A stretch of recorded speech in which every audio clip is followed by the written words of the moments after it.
Lapar. Luar biasa. Pengennya di swasta yang bagus yang ini itu. Kalau saya nggak negeri. Boleh tahu nggak kenapa? Tahu bersyukur dari apapun yang Anda punya. Bersyukurlah kalian. Hey.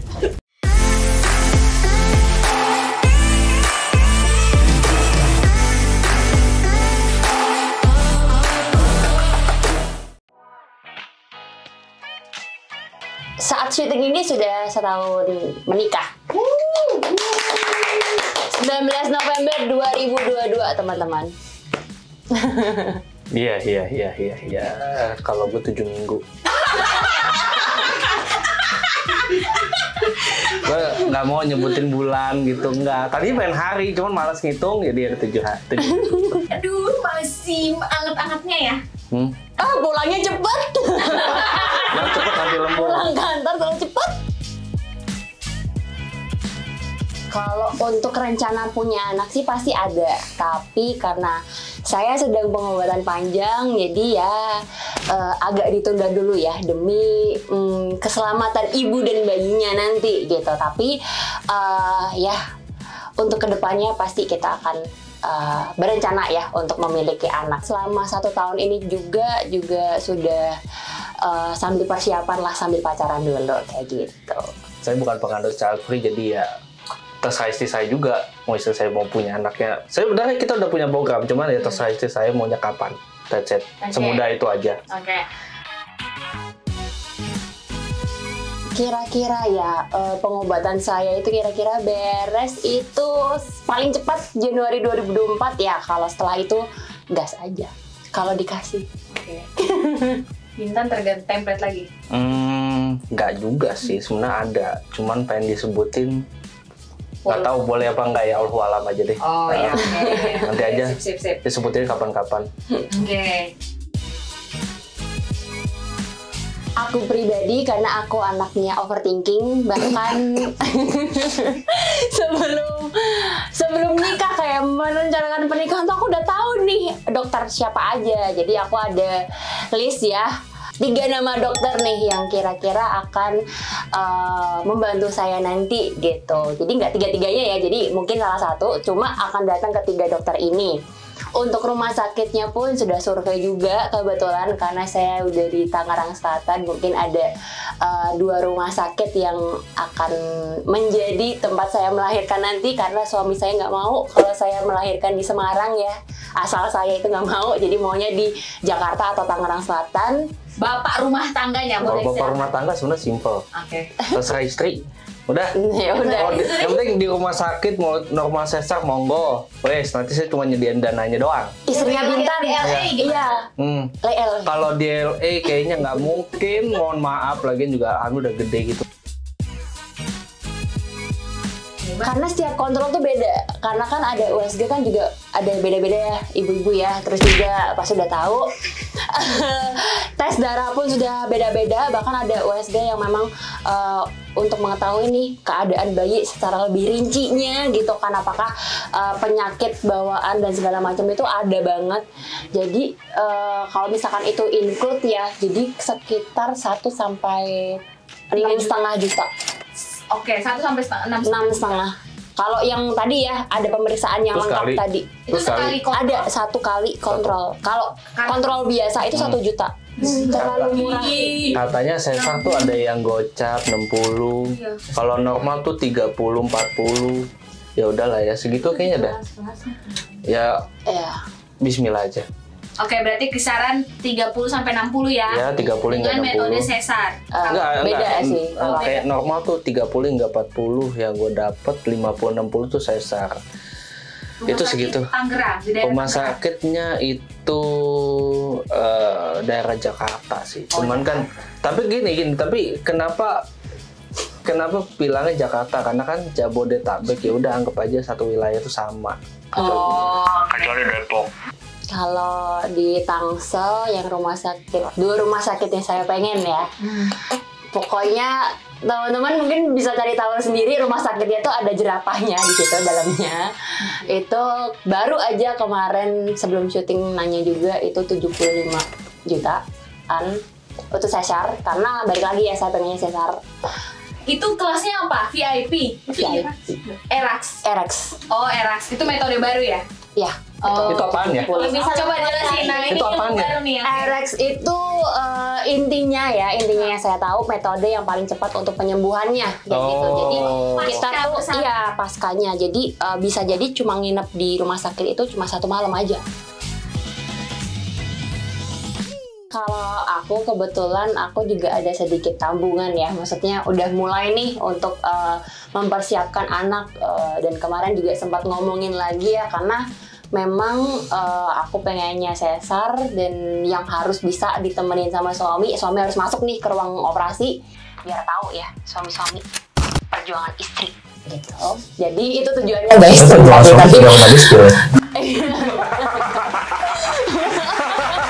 Cesar ERAX perjuangan banyak. Iya. Yang pasti negatif pendapatan, cari pendapatan tambahan, diinvest jangan lupa tuh. Udah, sesimpel itu aja. Mau ngapain lagi? Ya. Masukin ke Kalau ada duit lagi sih saya sertifikasi lagi.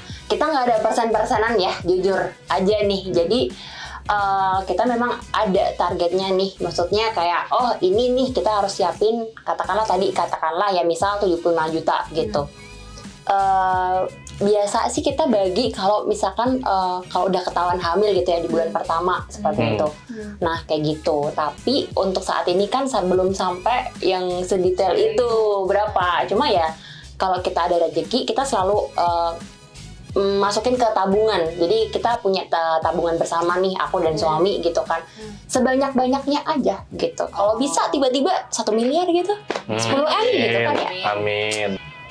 Ask my wife. Sesimpel jawaban itu aja. Oke, kan. Oh, berarti lu adalah tim bapak-bapak yang semua penghasilan kasih ke istri. Nah itu pintar.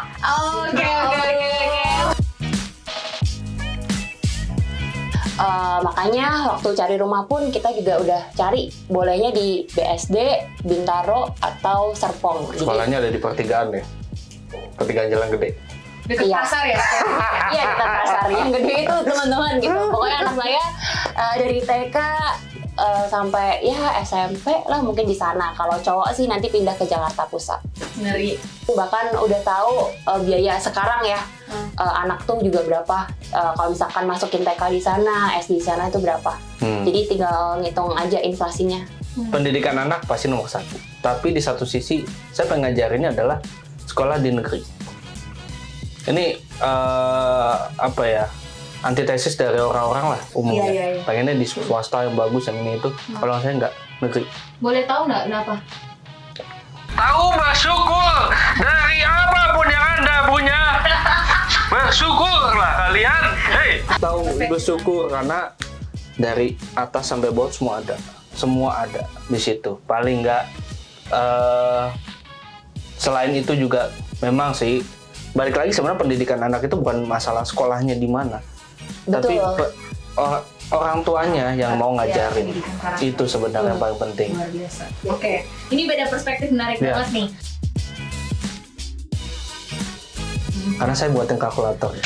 Oke. Kalkulator pendidikan anak. Sun di IFS ada. Sun ada di IFS. Ada. Ini cari datanya saya. Datanya dia, saya bikin kalkulatornya.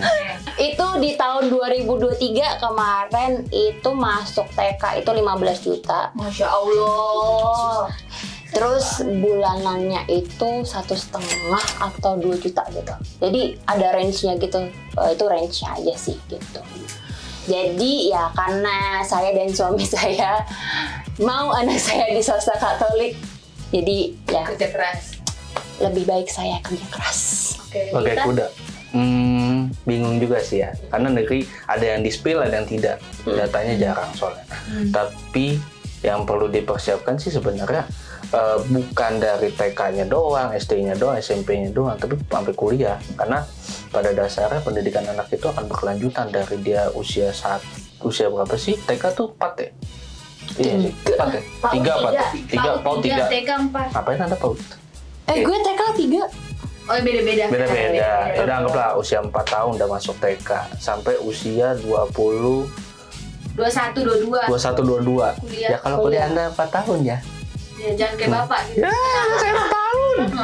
untuk pendidikan anak itu bisa 3 bio total, 3 hingga 5 bio, percaya deh. Kalau Itu swasta berarti sampai 1, 2 iya. M ya. Kalau memang maunya di swasta itu istri saya, kalau saya kan pengen negeri karena supaya Anda bersyukur atas apa nikmat-nikmat yang diberikan oleh Yang Maha Kuasa. Karena saya dulu agent insurance, saya akan coba ya. Oke. Kenapa? Ikut-ikutan aja lu. Yang pertama, kalau anak aku ketika lahir jebol atau aku nggak tahu sih sekarang dari anak dalam kandungan bisa dapat asuransi sih oke ya gitu. Aku nggak tahu sih ada produk itu apa enggak, tapi kalau misalkan udah lahir pasti langsung asuransi kesehatan yang pertama. Karena ya berkaca juga dari rekan-rekan yang memang ya banyaklah kasus yang memang cukup nanti akan berdampak nih ke keuangan yang selanjutnya. Better kita ada seperti itu karena mak bapaknya juga ada kan, jadi semua harus tercover nih teman-teman kayak gitu. Asuransi itu sebenarnya sangat diperlukan karena biaya rumah sakit tidak murah, mohon maaf. Iya. Tuh kedua, asuransi kesehatan itu belum tentu semua perusahaan tuh cover loh, anak istri anak. Iya. To be honest ya. Saya sebagai kepala keluarga juga sakit kepala kebetulan soal itu. Tapi yang paling penting adalah disiapin dulu dari usia 30 hari setelah melahir, setelah muncul di dunia ini itu sudah bisa.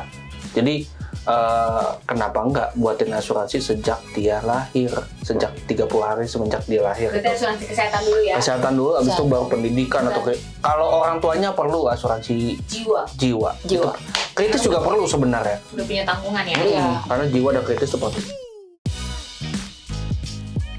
Gimana ya kalau aku pribadi karena memang punya rekening bersama nih gitu kan, dan juga kita investasinya juga di macam-macam, dan itu tuh aku dan pasangan tuh tahu suami gitu kan, jadi kita kayak bikin kantong bersama. Oh ini ya buat biaya anak nih, mau lahiran anak, pendidikan anak itu tuh ada sendiri seperti itu. Jadi memang kita tuh kalau di investasi tuh kantong-kantongnya juga banyak nih, tujuan keuangannya ya, mimpinya tuh apa-apa kita cukup banyak, jadi memang di rinciin satu persatu seperti itu. Dan biasanya sih kalau sekarang ini masih di reksadana ya teman-teman ya kalau aku, dan juga ada di saham juga, sahamnya juga blue chip teman-teman. Jadi ada pilihan saham lah yang memang kita pegang seperti itu. Dan juga kalau suami sih ada deposito juga, ada SBN, nah itulah. Dan juga ya paling aset ada sih, tapi ya ada kripto juga sih sedikit gitu kan. Cuma kan karena itu ya untung-untungan ya, bisa hilang bisa enggak gitu. Jadi sebenarnya kalau diversifikasi tuh ya kita ada semua. Kripto cuma 1% dari, maksudnya dana anak ya. Kripto kita taruh 1% untuk dana anak, lalu yang lainnya tuh kayak sebagian besar tuh reksadana sih sebetulnya. Reksadana pendapatan uang sama reksadana pendapatan tetap sama reksadana pasar uang kayak gitu. Kalau itu sih sekitar 50%, sisanya di saham. Gitu. Jawabannya masih sama sih sebenarnya, as my wife, karena yang nempatin itu istri saya sebenarnya. Tapi kamu tahu nggak persentasenya? Kan pasti di share kamu juga. Karena saya baru 7 minggu menikah, jadi saya naruhin pasar uang dulu aja sementara.